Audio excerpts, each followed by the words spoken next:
Bom, agora que começou a gravar, então eu vou situar onde que eu tô. Estou na página 190, no estudo de semântica, tá? Estamos no exercício 1. Ah, entendi, por isso que você não está falando, né? Então, tudo bem. Então, vamos lá. Na atividade 1, nós agora vamos escrever esses dois sentidos que nós temos, tá bom? Então, eu falei de dois sentidos. Um sentido que é uma indicação, que foi uma sugestão que o diretor fez, e o sentido 2 é que ele trouxe um novo funcionário para trabalhar na empresa, que trouxe benefícios para ela. Ok? Vocês conseguem escrever isso por conta própria? Sim, né? Tá, então eu vou dar um minutinho aí para vocês escreverem.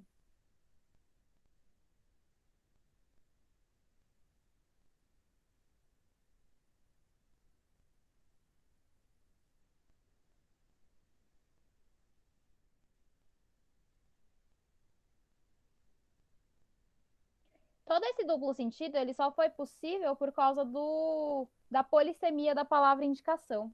Então, sempre que a gente está escrevendo, a gente tem que tomar bastante cuidado com isso.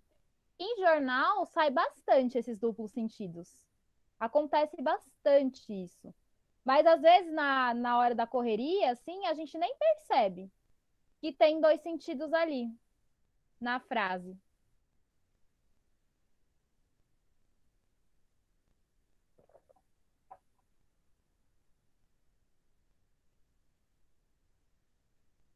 Agora, a atividade 2. Na atividade 2... Professora, Oi. Matheus pediu pra te avisar que ele não tá conseguindo entrar de novo. Por que será, né? Será que é do computador dele? Não, acho que é a internet, eu não sei. Fala pra ele, então, que quando acabar a aula eu vou postar, tá? Ok, tá. Mas se ele puder tentar reiniciar, às vezes dá certo. Bom, tá conseguindo escrever, Rafa? Mesmo sem apostila, entender o que tá acontecendo? Sim, Tá. Então, na próxima atividade, a gente vai ter uma tirinha do Chico Bento e da Rosinha, em que o Chico Bento vai falar assim: Você entende de música, Rosinha? O que é que eu tô tocando? Ele tá com violão tocando uma música. Aí a Rosinha vai lá e responde: Viola. O que o Chico Bento estava querendo dizer? O que ele perguntou para a Rosinha? Vou mostrar aqui para a Rafa.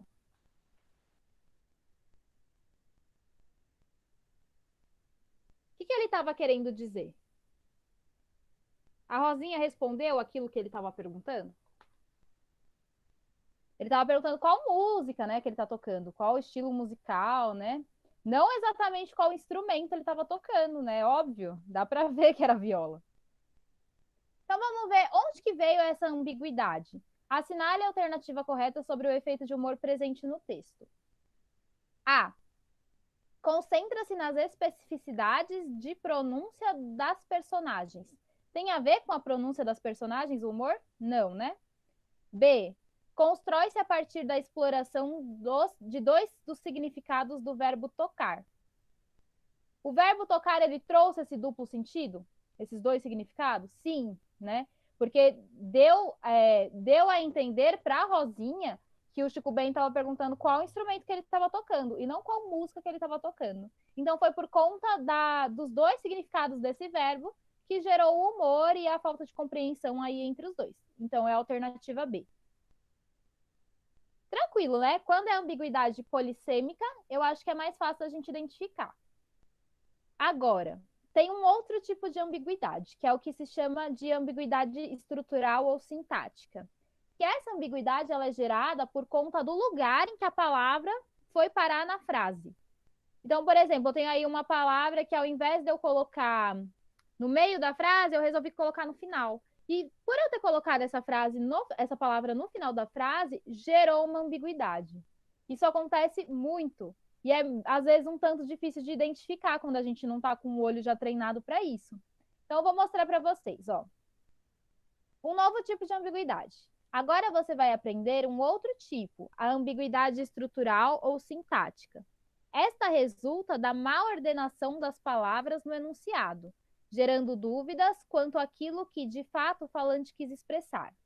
O dicionário Aulete apresenta um exemplo bem simples desse tipo de ambiguidade. Então, vou mostrar aqui, ó. Vou escrever para a Rafa conseguir visualizar, mas a frase é o seguinte: leu para o filho muitos poemas e lendas da Grécia. Onde que está a ambiguidade aí nessa frase? Os dois sentidos que a gente pode trazer para ela.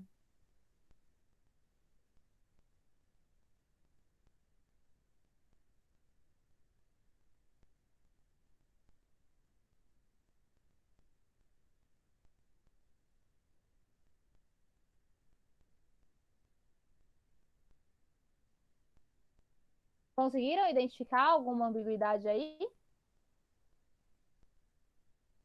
Conseguiu, Nicolas? Não, porque eu não entendo nada. Mas você não está entendendo o que está acontecendo? Quando você não entender, você me avisa. O que eu falei até agora você entendeu? Não. Não? O que que você não entendeu? Basicamente nada, porra. Você não entendeu o que que é ambiguidade, então? Não, e eu nem fiz o exercício 1, mano. Entendi quase nada. Então me avisa quando você não estiver entendendo, porque eu não sei se tá tudo bem, se não tá, eu preciso saber de vocês. Se vocês não falam nada, eu também não sei. Então eu vou voltar. O que é ambiguidade? Ambiguidade é quando dentro de uma frase você consegue entender duas coisas diferentes. E às vezes essa ambiguidade ela pode ser intencional ou não. No caso da propaganda que nós temos ali, com a TAM você alcança as estrelas, a gente tem uma ambiguidade, por quê? Porque a palavra estrelas, ela está gerando um duplo sentido, tanto no sentido literal, de você alcançar as estrelas, porque você está voando, né? Então você fica perto das estrelas, porque é uma propaganda de um avião, quanto você alcançar as estrelas, de você poder ir para lugares onde estão as estrelas de Hollywood, por exemplo. Então é por isso que ele tem um duplo sentido, porque a palavra estrelas, ela possibilita isso. Ela possibilita pensar nas estrelas na ideia de você estar voando, e ela possibilita também, por conta da imagem, que tem lá a foto de Hollywood, você entender que você está indo encontrar as estrelas de Hollywood, que você pode viajar para outros lugares, lugares onde moram as estrelas de Hollywood. Isso ficou claro para você? Uhum. Tá. Então, o que que nós vimos depois? Nós vimos que é possível encontrar também muitas ambiguidades que não são intencionais. Então, às vezes tem alguma frase que a gente escreve ou que a gente fala e que para nós pode ser que ela esteja muito claro aquilo que a gente está querendo dizer, mas para o interlocutor, para aquela pessoa que está escutando, pode ser que não tenha ficado tão claro. Por quê? Porque as palavras, elas podem gerar essa ambiguidade porque elas são múltiplas, né? Elas têm muitos significados. Foi aquilo que eu falei da manga. Quando eu falo manga, o que que você pensa? Pode ser que algumas pessoas pensem na roupa, na manga da roupa, ou na manga fruta. Porque a própria palavra, ela sozinha, sem nenhum contexto, não dá para saber exatamente do que eu estou falando, né? Se é da fruta ou se é da roupa. Então, muitas palavras, elas podem ocasionar isso. E foi isso que aconteceu no exercício 1. Por quê? No exercício 1, nós tínhamos a frase ali. A indicação do novo diretor de vendas trouxe benefícios para a empresa. A palavra indicação, ela gerou uma ambiguidade nessa frase. Ela deu dois sentidos possíveis para essa frase. Quais são os dois sentidos possíveis? O primeiro sentido é que a indicação que na verdade o diretor de vendas ele fez uma sugestão, tá? Então ele deu uma sugestão de alguma proposta que ele achou que daria certo e essa sugestão trouxe benefícios para a empresa. Então a palavra indicação aí ela pode estar sendo usada na ideia de sugestão, sugestão feita pelo diretor de vendas. Mais uma outra possibilidade que nós temos de interpretação é que essa palavra indicação, na verdade, ela está querendo dizer que o diretor indicou uma nova pessoa para trabalhar. Ele trouxe um outro funcionário para a empresa. E esse funcionário trouxe benefícios. Então, a indicação na leitura 1, ela pode ser uma sugestão do próprio diretor, e na leitura 2, a indicação ela pode ser que indicou um novo funcionário para a empresa. Você entendeu essa diferença? De sentido agora?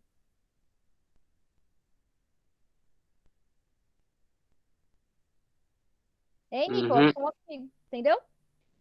Quer que eu dite para você a resposta? Não. Tá, então tudo bem. No exercício 2, a ambiguidade que a gente teve foi na pergunta que o Chico Bento fez para Rosinha. Que ele falou: o que é que eu tô tocando? Quando ele perguntou isso, ele estava perguntando para Rosinha que música que eu tô tocando, né? Se ela estava reconhecendo a música que ele estava tocando. E aí a Rosinha foi lá e respondeu: viola. Por quê? Porque teve esse duplo sentido na palavra tocando. Porque a palavra tocando, ela pode remeter tanto à música que ele estava tocando, quanto ao qual que é o instrumento que ele está tocando. A Rosinha entendeu que ele estava perguntando qual que era o instrumento que ele estava tocando. E aí ela respondeu viola. Só que não era isso que o Chico Bento estava querendo saber. E aí por isso que gerou o humor na tirinha, tá? Que foi por causa desse duplo sentido da palavra tocar. Ok? Deu para entender agora? Uhum. Além dessa ambiguidade semântica, que é a de significado das palavras, né? Porque as palavras têm muitos significados, nós temos um outro tipo de ambiguidade, que é uma ambiguidade que pode ser estrutural ou sintática. Essa ambiguidade estrutural ou sintática é quando a palavra ela está posicionada em algum lugar da frase que vai gerar ambiguidade, ou quando ela não está conjugada da forma mais adequada, e aí isso gera uma ambiguidade também. Então, vamos ver um exemplo de como que funciona essa ambiguidade estrutural ou sintática. A gente tem aqui essa frase, né? Leu para o filho muitos poemas e lendas da Grécia.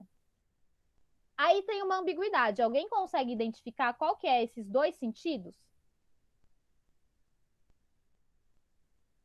Vou mostrar para vocês. Será que tanto o poema quanto as lendas eram da Grécia? Os dois eram poemas e lendas gregas? Ou será que só as lendas que eram gregas? Porque pode ser, ó, leu para o filho muitos poemas, tá? Então, poemas qualquer, né? Poemas X. E lendas gregas. As lendas que são gregas, né? Então, assim, quando você coloca dessa forma, não dá para saber se só as lendas são gregas ou se tanto os poemas quanto as lendas são gregas. Fica ambíguo. Como que a gente poderia resolver essa situação? Ó, assim, vou escrever aqui, ó, leu para o filho muitos poemas e lendas gregos. Quando eu coloco lendas gregos, eu estou fazendo a concordância tanto com poemas quanto lendas. Aí eu não concordo só com as lendas, né? E aí dá para perceber, então, que o que eu estou falando é tanto que os poemas quanto as lendas são gregos. Ou eu posso escrever assim, ó. Deu para o filho muitos poemas e lendas, ambos da Grécia. Aí eu resolvi o meu problema de ambiguidade, certo? Então, às vezes, para a gente resolver o problema de ambiguidade é simples, mas a gente precisa primeiro identificar que a nossa frase está sendo ambígua, né? E isso nem sempre é fácil. Então, vamos ver aqui mais um exemplo. A professora deixou a classe emocionada. Quem que ficou emocionado? A professora ou a classe?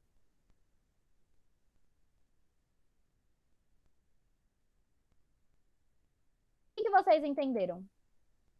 O que você entendeu, Nicolas? Quem que deixou a classe emocionada? Quem que saiu emocionado? A Professora. classe ou a professora? O Nicolas entendeu que foi a professora. Mas pode ser os dois também, né? A professora pode ter falado alguma coisa, pode ter feito uma aula espetacular, e essa aula espetacular deixou a classe emocionada. Ou a professora pode ter saído da sala e saiu emocionada da sala. Quando terminou a aula, ela saiu emocionada da sala. Então, aí nós também temos um problema aí de duplo sentido. Como que vocês resolveriam esse duplo sentido? Como que vocês reescreveriam a frase eliminando esse duplo sentido?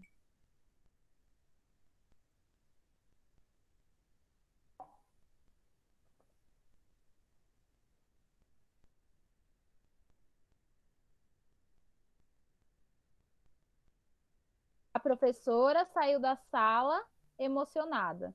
melhora um pouco, né? Porque é mais difícil a gente relacionar a sala, né, com a classe de estudantes.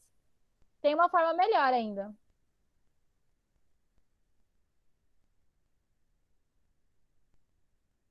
Olha assim, troquei o lugar do emocionado. A professora, emocionada, deixou a classe. Aí ficou claro que, na verdade, quem saiu emocionado foi a professora, né? E se eu quisesse dizer que a classe que ficou emocionada?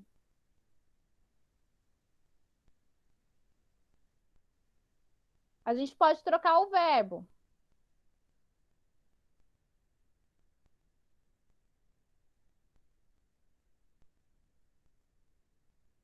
A professora fez com que a classe ficasse emocionada. Pronto, resolvi o meu problema de ambiguidade, né? Porque aí, se eu falo só a professora deixou a classe emocionada, não dá mesmo para saber se quem ficou emocionado foi a professora ou foi a classe. Fica ambíguo. Então, eu só vou entender pelo contexto. Se tiver um contexto ali por trás, aí talvez eu entenda. Mas ficou com duplo sentido. Então, é complicado, gera muita incompreensão, tá? Uma forma de eu solucionar isso, troquei o emocionada de lugar. Deixei o emocionada perto da professora. Ou eu troquei o verbo, né? Fez com que a classe ficasse emocionada. Aí, conserto o meu problema. Na página 191, tem para a gente reescrever os enunciados, que é o que eu já fiz aqui, tá? Então, vamos ver lá. 3. Releia os dois enunciados e reescreva-os de modo a permitirem uma única leitura. A. Leu para o filho muitos poemas e lendas da Grécia. Então, eu coloquei duas formas, né, de tirar essa ambiguidade. Eu coloquei leu para o filho muitos poemas e lendas gregos ou leu para o filho muitos poemas e lendas, ambos da Grécia. Já está aqui no chat a resposta, é só copiar. Tudo bem, Rafa? Esse é o exercício 3A, tá bom? No 3A Tá. você vai colocar isso aqui, ó.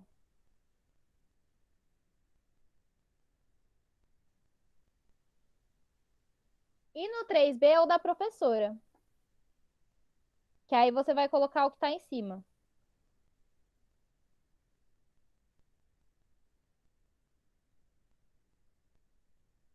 Tudo bem, Nicolas? Tá conseguindo acompanhar, entender? Sim. Se não conseguir, avise. É normal não entender.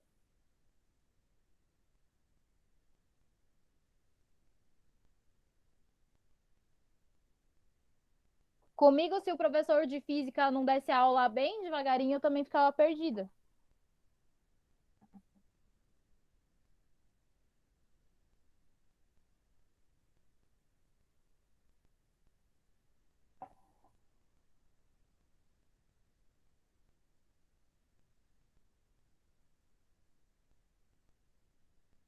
Agora vamos ver quem consegue entender a próxima frase, que é a da atividade 4. Nos dois exercícios seguintes, a ambiguidade decorre da má colocação de algum termo do enunciado. Então, é uma palavra que foi má colocada ali que gerou ambiguidade, né? Se talvez eu tivesse colocado a palavra em um outro lugar na frase, não teria essa ambiguidade. Então, vamos ver o exemplo que a gente tem aqui, ó. Crianças que comem doce frequentemente têm cáries. Onde que tá o duplo sentido aí?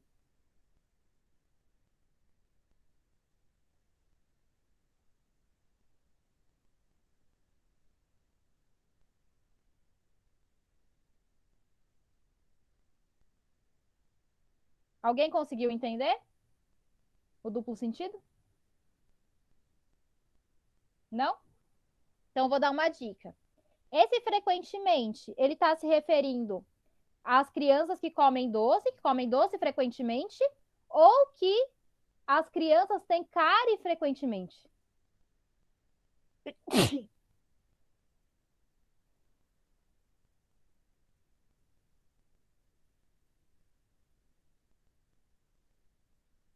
Então, as crianças que comem doce costumam ter cárie frequentemente, ou as crianças que comem muito doce, que frequentemente comem doce, têm cáries. Viram a diferença de significado? Então, pode estar falando que as crianças que comem muito doce, que comem doce toda hora, têm cáries, ou está falando que as crianças que comem doce em geral têm cáries. Pode ser, esse daí é um dos sentidos, Nicolas, mas aí a gente tem dois, né, por causa da palavra frequentemente. Porque aí a gente não consegue identificar se esse frequentemente está se relacionando com as crianças que comem doce toda hora, né? Então, comem doce frequentemente, ou se ele está falando que qualquer criança que come doce, não importa a quantidade, vai ter cárie. Tá? Frequentemente tem cárie.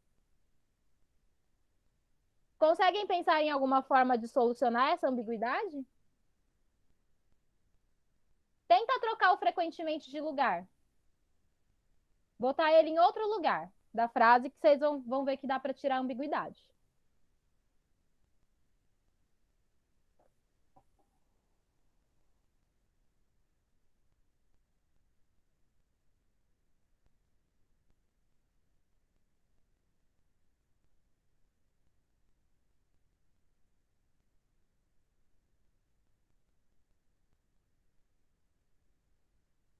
Ou escreveu frequentemente de outra forma.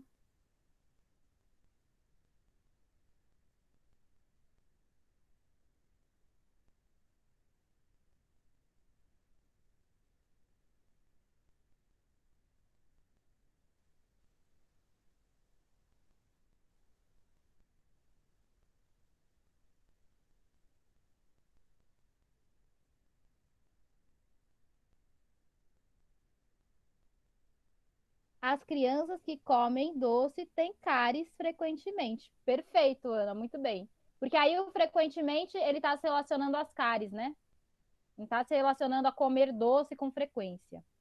E se eu quisesse falar que as crianças que comem doce com frequência têm cárie? Que comem muito doce, né? Que com frequência comem doce têm cárie.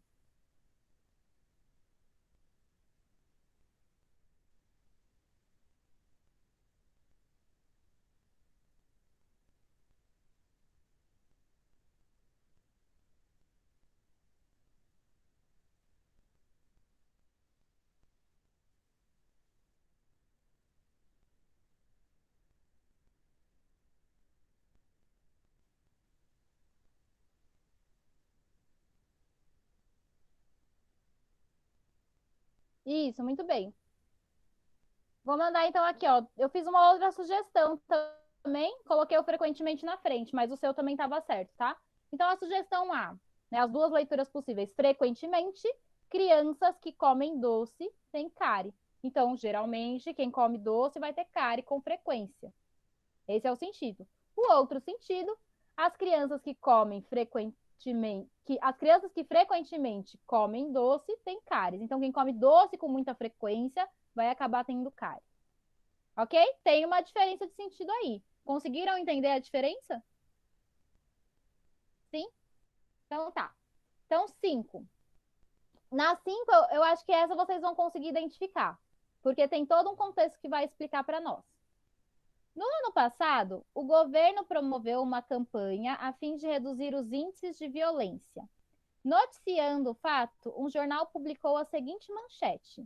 Então, o que era? O governo ele estava promovendo uma campanha para acabar com a violência. Essa era a campanha do governo. E olha como que apareceu a manchete.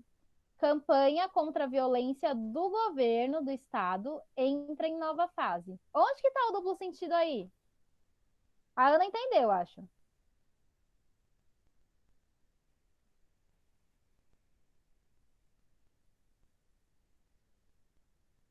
Tá em violência, né? Por quê? O que a gente consegue entender com esse texto aí? Campanha contra a violência do governo.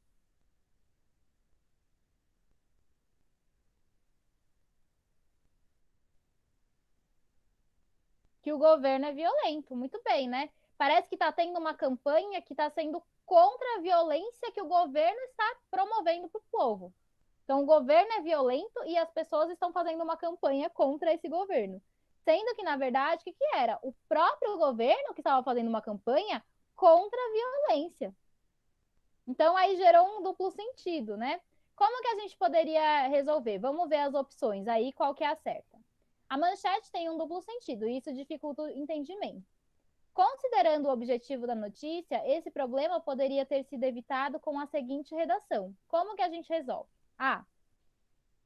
Campanha contra o governo do estado e a violência entram em nova fase?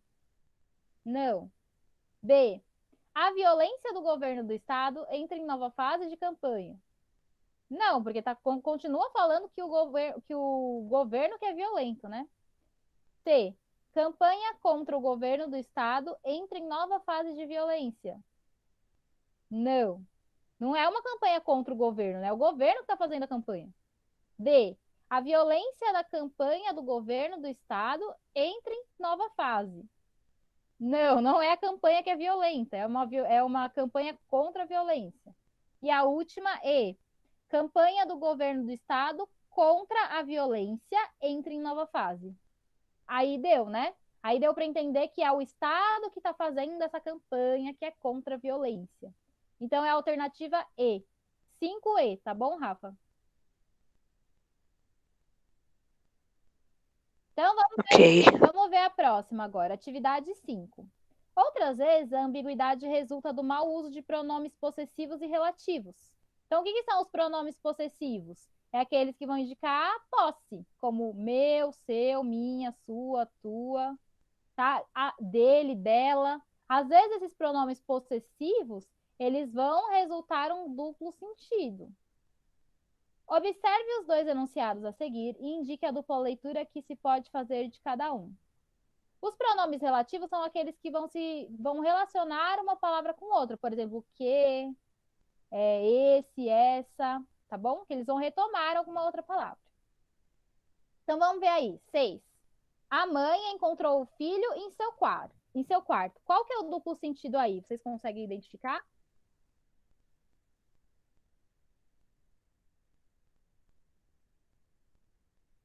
O duplo sentido está na palavra seu, que é no pronome possessivo.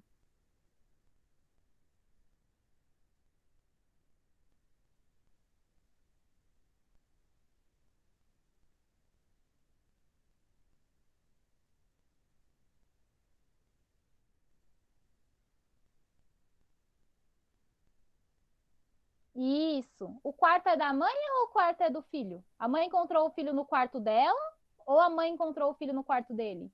Dá para saber? Não dá. Tem os dois sentidos ali, né?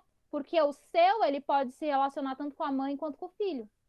Como que a gente resolve esse problema? Como que a gente reescreveria?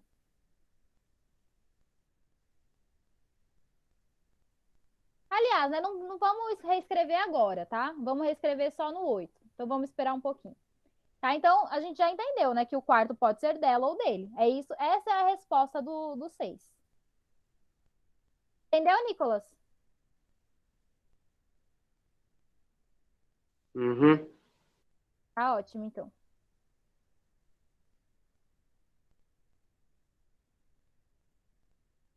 Então, é isso que a gente vai responder, né? Que o quarto pode ser dela ou dele. Agora, o 7. O 7 também tem um problema, né? E esse problema, ele vem do pronome relativo o quê? Então, vou mandar aqui, ó. Conheço a filha daquela senhora que foi atropelada. Qual é o duplo sentido aí?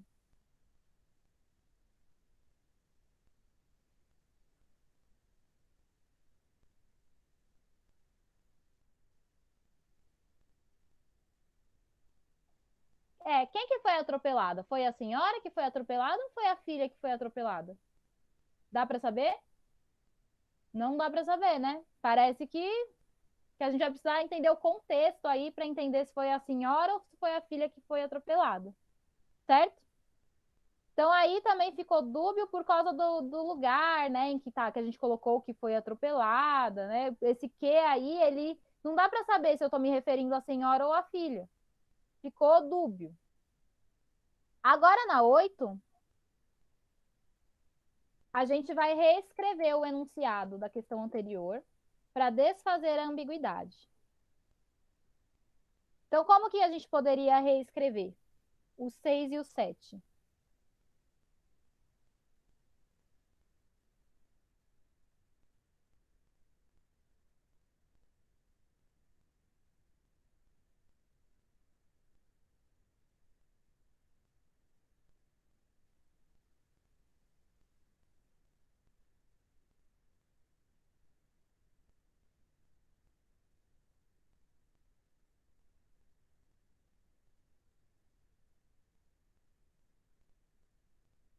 Conseguiram pensar em alguma opção? O 6 é fácil.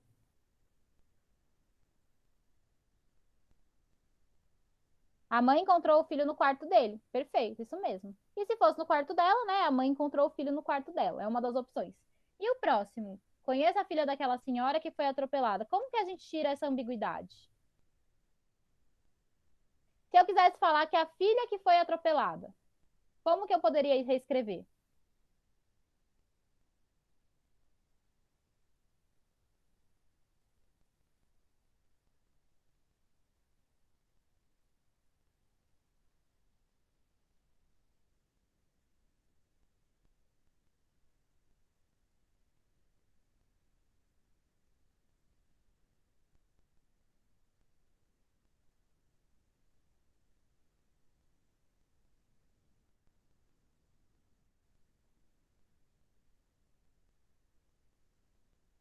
Vou mandar aqui uma opção.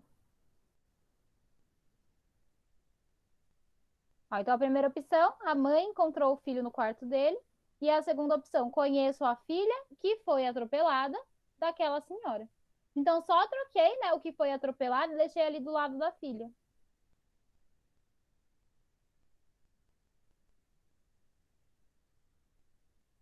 A Ana também escreveu certo. A filha daquela senhora. Não, peraí.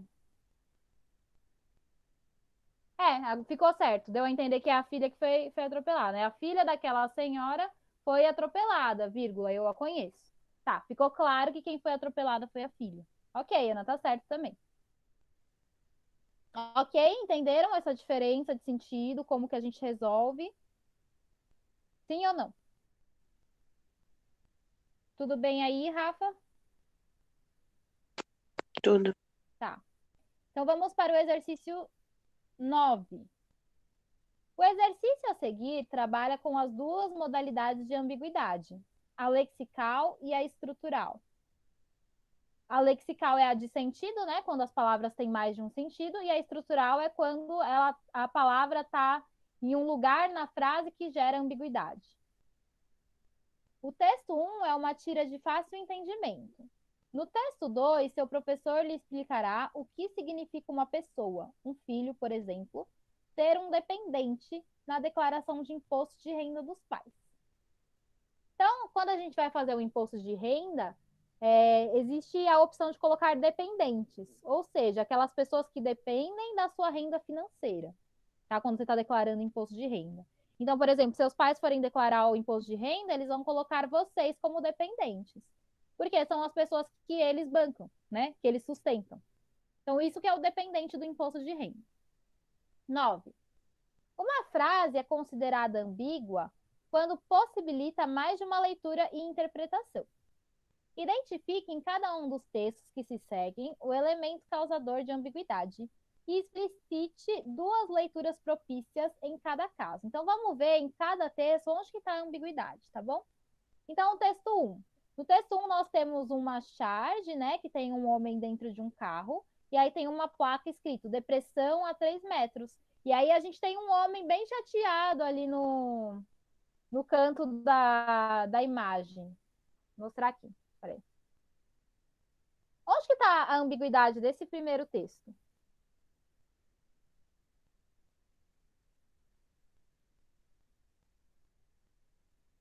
Por que ele é um texto ambíguo? Qual que é o duplo sentido que ele traz? Na palavra depressão, né? Por quê? A palavra depressão ela pode indicar o quê? Nesse contexto aí.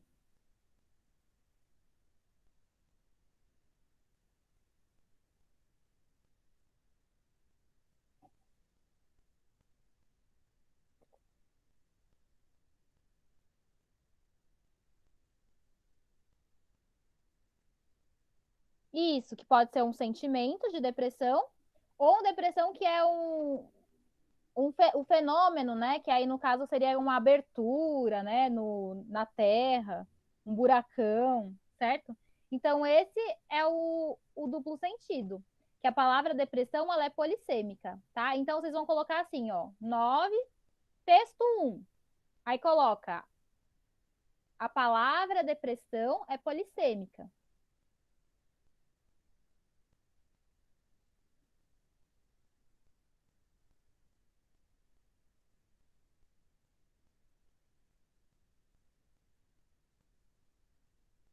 Por quê? Ela é polissêmica porque ela pode indicar um sentimento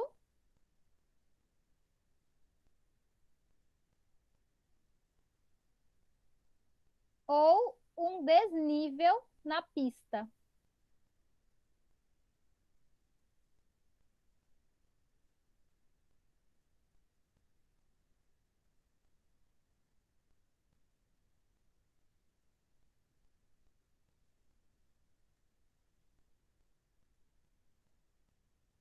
Ok?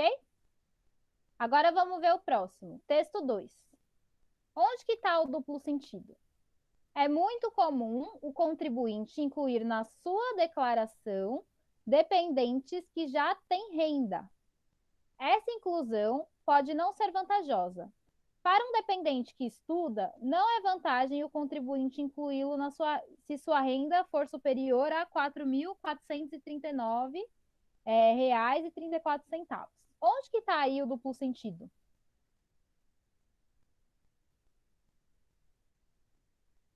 Vou dar uma dica que está na primeira linha.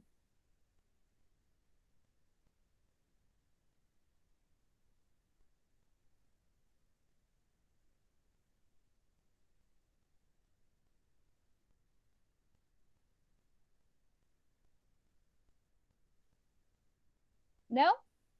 Esse su aí, ele pode estar se relacionando tanto com o contribuinte quanto com o dependente. Não fica claro qual dos dois que ele está se referindo. Tá? Então tá aí no sua.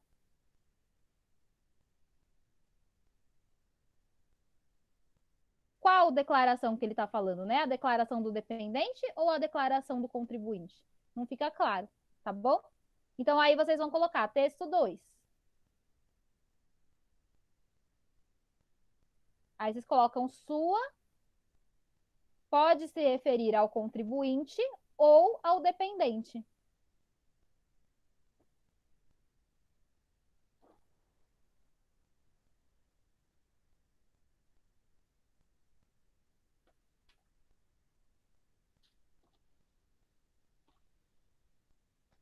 Ok? Então tá claro esse conteúdo da ambiguidade? Do duplo sentido? Ok. Então agora a gente vai para o capítulo 19, vamos fazer só os primeiros exercícios, tá? Que vai falar sobre super-heróis. Então vocês vão ter que me ajudar muito agora, porque é uma parte que eu não entendo muito bem, assim, não conheço muito os super-heróis, não entendo muito de Marvel, mas eu sei que vocês entendem muito. Então, vocês vão me auxiliar aí.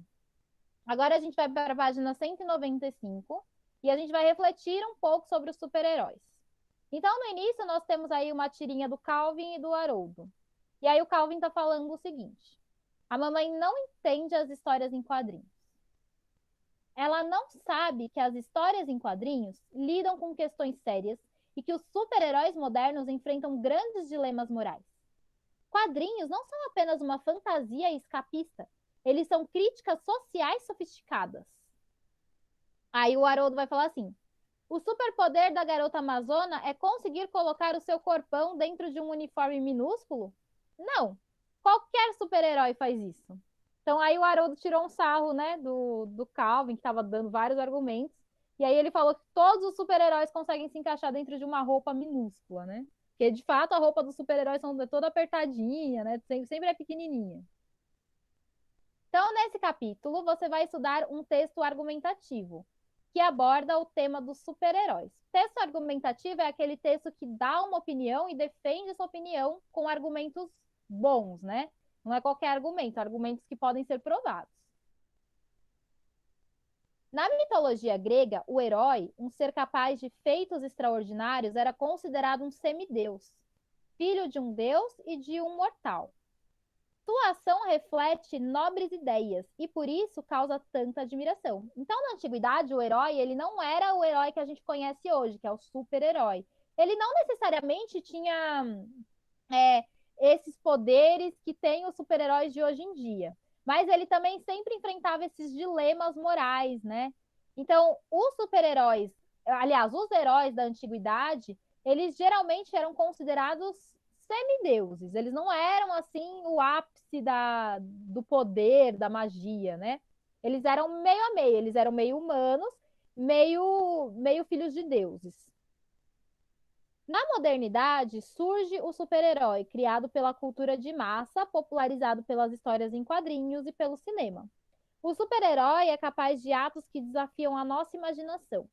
Como o herói na antiguidade clássica, ele também deve ter uma dimensão ética, sobretudo na luta contra qualquer que seja a modalidade de mal. Talvez essa seja uma das razões que levam à conquista de um grande público.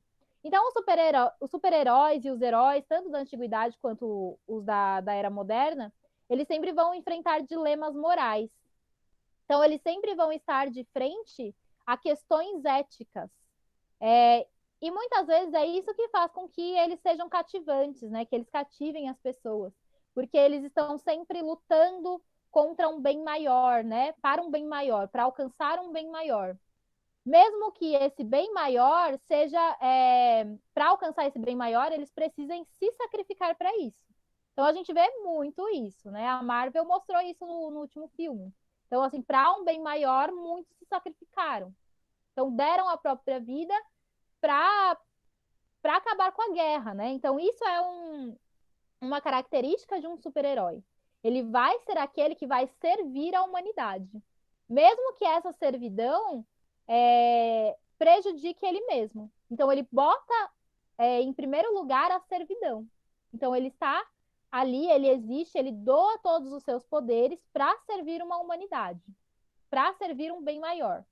Ele não pensa em si mesmo, ele pensa no bem coletivo. Para a sua reflexão. Por que temos necessidade desse tipo de personagem? Por que a gente gosta desses tipos de personagens, né? O que ele reflete em nossos anseios? Como diz a mãe de Calvin, será simplesmente uma fantasia escapista? Né? Fantasia escapista é alguma coisa que a gente consome, que a gente lê, que a gente assiste para escapar do mundo real, para fingir que o mundo real não existe. Será que é só isso, né? Eles podem, de fato, dar exemplos de ações éticas para os seus leitores? Ou tudo não passa de entretenimento descompromissado? O que você acha? Vocês acham que eles podem trazer algum ensinamento? Essas histórias, elas trazem algum ensinamento para os seus leitores?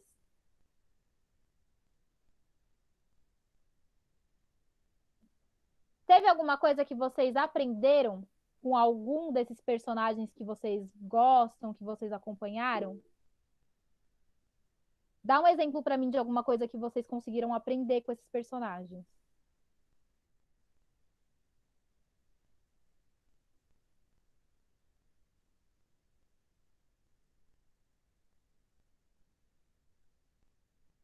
Vamos pensar assim, por exemplo, os X-Men. X-Men eu conheço um pouco mais. É uma coisa que o X-Men me ensinou é respeitar as diferenças, por exemplo. Porque são pessoas diferentes, né? Que têm sentimentos, têm emoções, sofrem por causa dessas diferenças. Muitas vezes sofrem preconceitos, são julgadas por isso. Mas quando a gente conhece eles a fundo, a gente vê ali características de pessoas maravilhosas nos X-Men. Tá? Então aí nós temos um ensinamento que a história nos trouxe. Vocês conseguem pensar em algum outro ensinamento que alguma outra história trouxe para vocês? Vou perguntar para vocês individualmente. E aí, Rafa?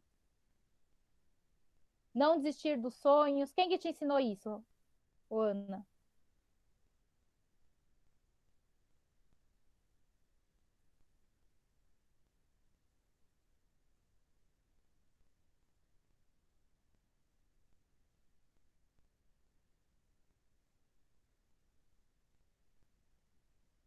A gente tem vários exemplos, né? Vários filmes. E você, Rafa? Tem algum personagem específico, alguma história específica que te ensinou alguma coisa? Que te trouxe um, um ensinamento ético, moral? Não, nenhum. A Marvel não te ensinou nada? Com certeza te ensinou. E você, Nicolas?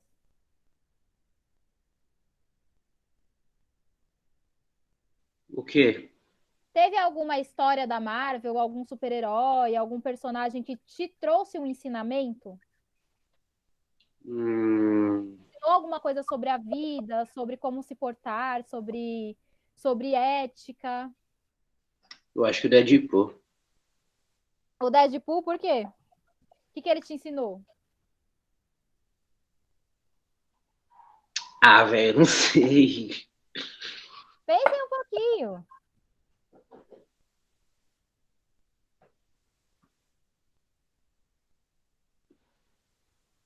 Vou dar Ah, um não outro sei não. exemplo.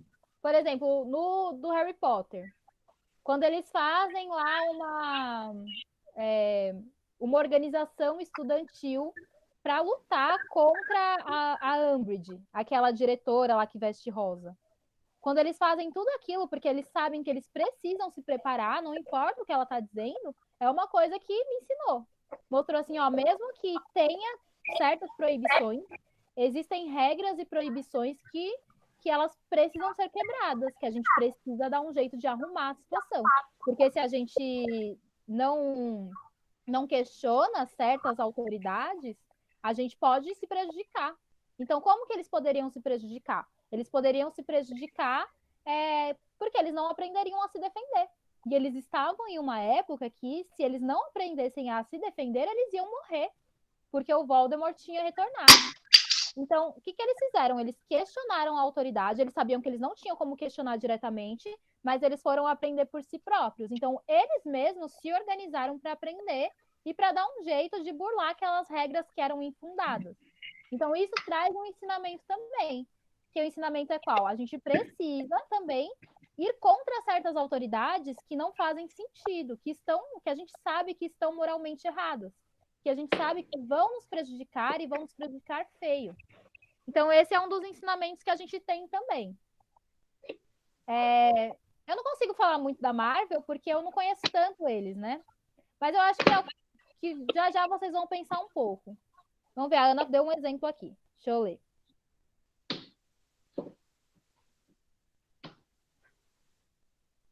No último filme dos Vingadores, mostrou que mesmo depois de muito tempo, e apesar dele ter ganhado peso, o Thor ainda era digno. Isso mesmo. Então a gente não pode julgar, assim, o Thor estava com uma doença, né? No caso, ele estava depressivo, ele estava mal. Então, assim, mas ele ainda era ele ainda tinha a essência dele, que era desse Deus nórdico, que é poderoso, que tem a dignidade dele. Então, por ele estar com uma doença, né, que no caso era a depressão, não invalidou aquilo que ele ainda era, não invalida a essência dele. Bom, então vamos continuar. Além desse assunto tão interessante no terreno das normas cultas da língua, você terá a continuidade do estudo de concordância verbal. Isso só na próxima aula, tá? Hoje a gente vai falar mais dos heróis. Aí agora eu vou ler um texto que vai falar um tanto sobre o herói da contemporaneidade, né? Vai falar um tanto sobre esses super-heróis que nós conhecemos da Marvel,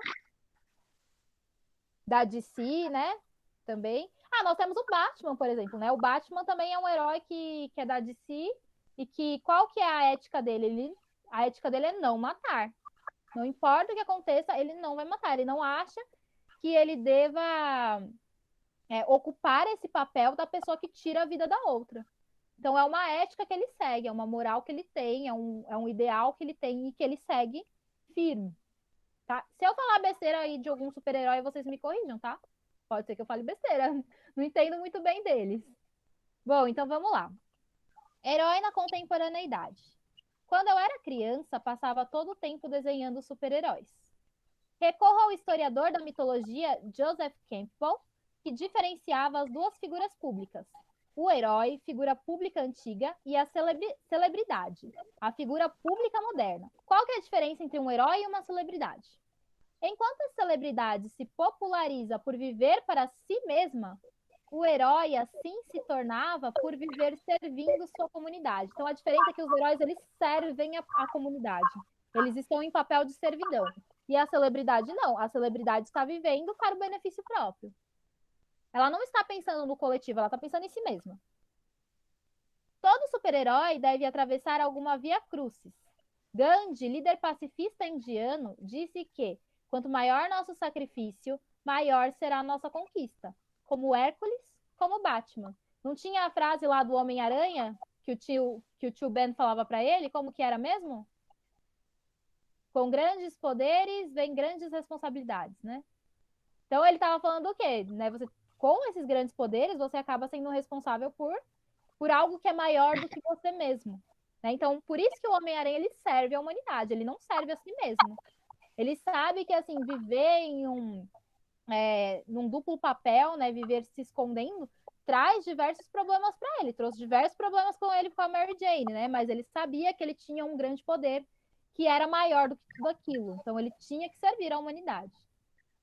Toda a história em quadrinho traz em si alguma coisa de industrial e marginal, ao mesmo tempo e sob o mesmo aspecto. Por que marginal? Marginal é no sentido de viver à deriva, de não viver no centro, de pessoas que sofrem de alguma dificuldade que a impedem de a deixar no centro das coisas, né? Então não é o popular, é o nerd.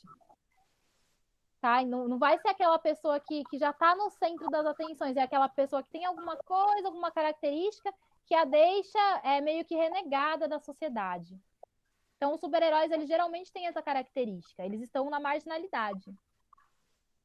Os filmes de super-heróis, ainda que transpondo essa cultura para a grande e famigerada indústria, realizam uma outra façanha que provavelmente sem eles não ocorreria. A formação de novas mitologias, reafirmando os mesmos ideais heróicos da antiguidade para o homem moderno.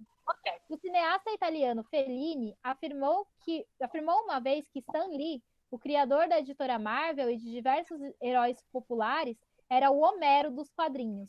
O Homero é o escritor da antiguidade, que nós temos assim, que é o mais famoso, que ele reuniu diversas epopeias, que são histórias mitológicas, lá na época da Grécia Antiga. Então, essas histórias que nós temos da Ilíada, da Odisseia, são todas compiladas pelo Homero. E aí ele está falando assim, esse diretor, né, o cineasta que é o Fellini, ele falou que o Stan Lee é o Homero da modernidade. Por quê? Porque ele trouxe várias histórias de homens que são super poderosos, mas que têm a ética, questões morais ali sempre em pauta. Então ele fez uma comparação do Stan Lee com o Homero, tá? Toda boa história de super-heróis é uma história de exclusão social. Por isso que eu estou falando da marginalidade. Então vamos ver os exemplos. O Homem-Aranha é um nerd, então ele é excluído socialmente, né? Ele não é o popularzinho. O Hulk é um monstro amaldiçoado. Demolidor é um deficiente. Os X-Men são indivíduos excepcionais. Batman é um órfão. Super-Homem é um alienígena expatriado. São todos símbolos da solidão, da sobrevivência e da abnegação humana. Então, eles são personagens que, apesar das dificuldades, eles continuam firmes com a sua ética, com a sua moral, com o seu serviço com a humanidade. Mesmo eles estando à margem e enfrentando diversos problemas sociais, eles continuam firmes na moral deles, eles não se corrompem. Então, por isso que a gente acaba se fascinando com eles, né? Porque de uma certa forma, a gente acaba se identificando com alguns pontos deles. Então, assim, às vezes a gente se identifica com o nerd, a gente às vezes se identifica com uma pessoa que tem deficiência e mesmo assim vence esses obstáculos. Não terminou, não, porque a gente demorou 10 minutos para começar e eu conversei com o professor Hélio e ele falou que as aulas podem durar de 1 hora a 1 hora e meia. Então, eu vou avançar um pouquinho mais hoje, tá? É uma vez por semana só, então a gente precisa ter mais tempo. Vou continuar aqui. Não se ama um herói pelos seus poderes, mas pela sua dor. Então, é isso que a gente se fascina por eles, porque a gente reconhece a dor deles, as dificuldades que eles enfrentam na vida. Nossos olhos podem até se voltar a eles por suas habilidades fantásticas, mas é na humanidade que eles crescem dentro do gosto popular. Os super-heróis que não sofrem ou simplesmente trabalham para o sistema vigente tendem a se tornar meio bobos, como o Tocha Humana ou o Capitão América. Eu acho que o Capitão América já não tem mais esse sentido, né? A Marvel, no final, conseguiu transformar ele em outro personagem que trouxe muita dignidade, né? Admiração. Mas eu acho que aqui esse texto ele está dizendo mais de antigamente, né? Que antes o Capitão América era visto de uma forma meio bobo, porque ele era basicamente um personagem que foi criado para servir de propaganda do governo norte-americano. E acho que hoje, eu não sei, né? O que vocês acham? Hoje vocês já conseguem enxergar o Capitão América de uma forma diferente? Sim. Voltei com o microfone. Voltou. Ótimo. Sim, né? Hoje eu sei que ele teve toda uma comoção aí, né? No último filme da Marvel, né? Então isso já foi mudando essa visão que se tinha dele. Hulk e Homem-Aranha são seres que criticam a inconsequência da ciência, com sua energia atômica e suas experiências genéticas. Então, por exemplo, a bomba atômica, ela foi possível por causa de uma consequência da ciência, né? Por exemplo. Então, eles trazem essa crítica. Os X-Men nos advertem para a educação inclusiva. Super-Homem é aquele que mais se aproxima de Jesus Cristo, e por isso talvez seja o mais popular de todos em seu sacrifício solitário em defesa dos seres humanos. Mas também tem algo de Aquiles, com o seu calcanhar, que é a Kryptonita. Eu estou na página 196. Humano e super-herói como Gandhi. Então, olha que interessante, né? Essa associação que se faz do super-homem com Jesus. Mas também tem a influência de Aquiles. Quem que era Aquiles? É aquele herói da antiguidade grega, né? Um personagem de Homero aí, que ele tinha uma... O único ponto fraco do Aquiles era o calcanhar dele, tá? Era o único que ele tinha de ponto fraco. E qual que é o único ponto fraco do super-homem? É a Kryptonita. Então ele também tem uma falha aí, né? Ele não é perfeito, né? Não é imbatível. A Kryptonita também mata ele. Assim como o calcanhar de Aquiles foi o que fez com que resultou na morte dele. Não houve nenhuma literatura que tenha me marcado mais do que essas histórias em quadrinhos. Eu raramente as leio hoje em dia, mas quando assisto a bons filmes de super-heróis, eu lembro que todos temos um lado ingênuo e bom que pode ser capaz de suportar a dor da solidão por um princípio. Então, elas ensinam isso, né? A dor da solidão, ela pode ser vencida se a gente tiver princípios éticos que nos auxiliem a isso. Se a gente seguir com a nossa essência humana, com a nossa dignidade. E é isso que esses personagens geralmente nos ensinam. Cada um da sua forma, tá? Eu vou fazer, então, a primeira página, a página 196. E aí eu deixo a 197 e 198 para casa, tá bom? Tá.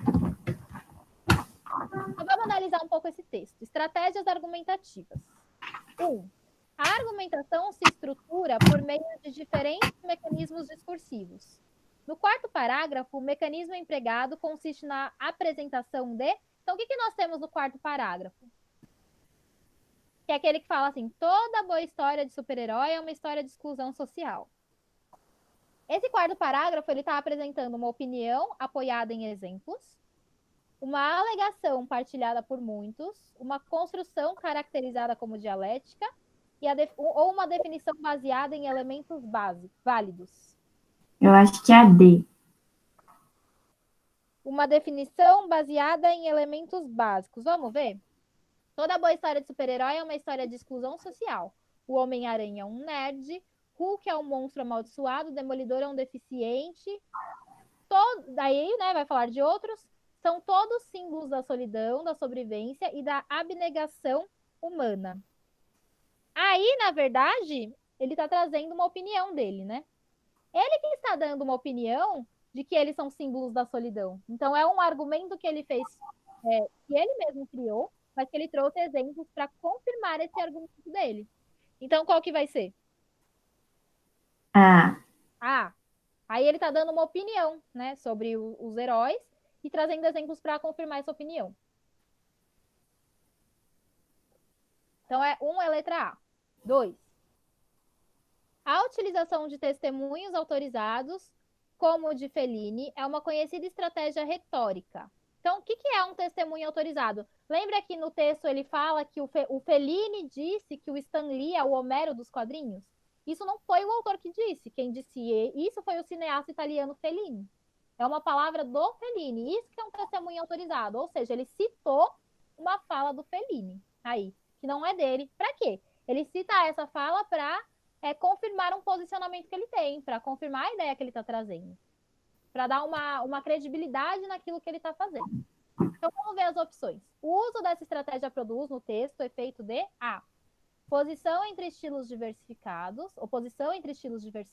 B. Exemplificação de opiniões variadas. C.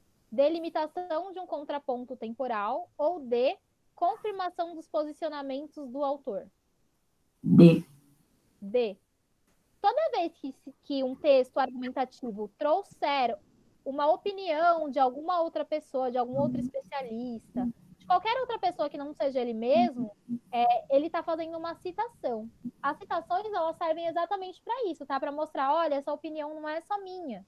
Tem esse outro especialista que disse tal coisa, e essa tal coisa confirma a minha opinião. Então, as citações, elas servem para isso, para ajudar na nossa argumentação, para ajudar na confirmação daquilo que a gente está defendendo, da ideia que a gente está defendendo. Por isso que as citações, elas são muito importantes nos textos. 3. Transcreva do texto outro exemplo, além de Fellini, da estratégia argumentativa da citação. Em que outro momento nós temos aí uma citação?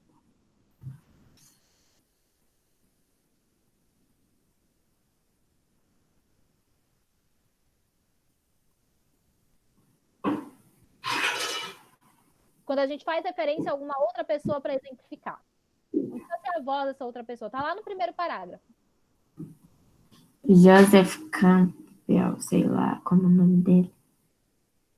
Isso, pode ser a parte do Joseph Campbell, pode escrever assim, né? No primeiro aliás, no segundo parágrafo, né? Porque eu tenho o primeiro ali. Então, no segundo parágrafo, temos a referência a Joseph Campbell, porque ele explica a diferença entre herói e celebridade.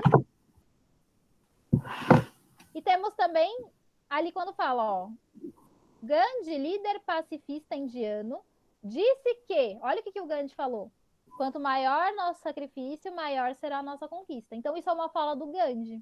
Nessa fala do Gandhi, aí é uma citação que nós temos também. Então, ele trouxe a fala do Gandhi para comprovar essa opinião dele.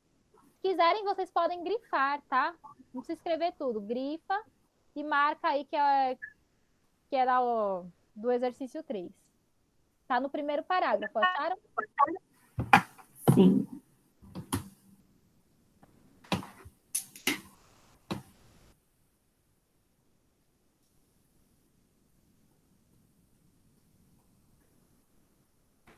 Quatro. Embora o texto seja de natureza argumentativa, ele contém elementos de outro gênero, o depoimento.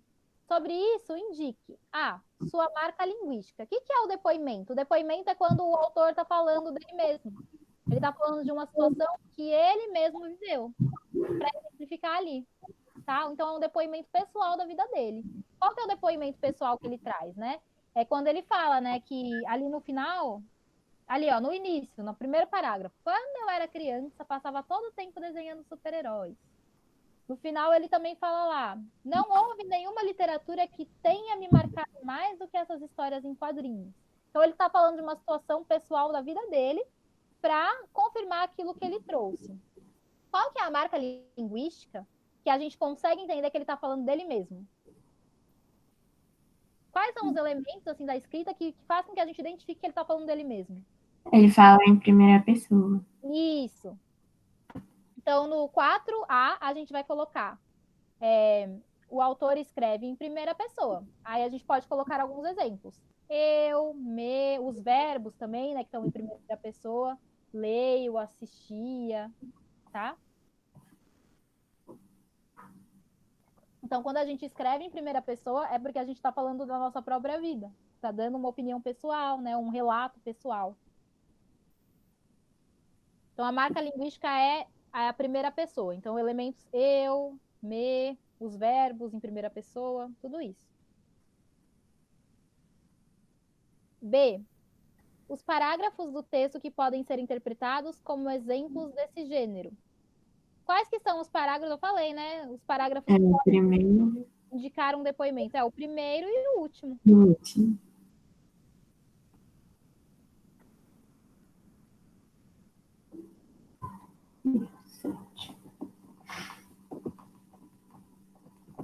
E o último exercício, entendendo o texto. 5. Qual a função do primeiro parágrafo em relação ao tema desenvolvido?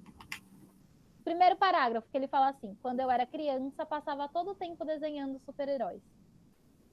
Por que ele começa dessa forma? Porque ele vai falar sobre os super-heróis. E a importância dos super-heróis na infância e na formação da vida dele. Então, os super-heróis ajudaram ele a formar quem ele é. Ensinaram coisas para ele. Então, essa é a importância, tá? Então, é a importância dos super-heróis na infância e na formação do autor.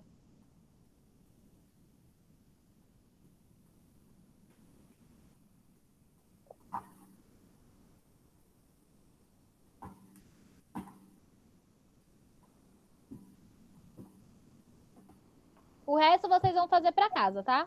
Tá. Então, vai ficar a página 197 e a 198, tá bom? E o começo do primeiro capítulo também é pra fazer? Sim, mas aí eu não vou corrigir na próxima aula, tá? Vão fazendo ao longo do mês, tá bom? Tá. Tudo que tá no roteiro vocês podem ir fazendo ao longo do mês, tá? Não precisa fazer assim já para a próxima aula. Vão fazendo aos pouquinhos. Tá bom? Uhum. Então, alguma dúvida? Não. Tá Não. bom. Então, por hoje é só.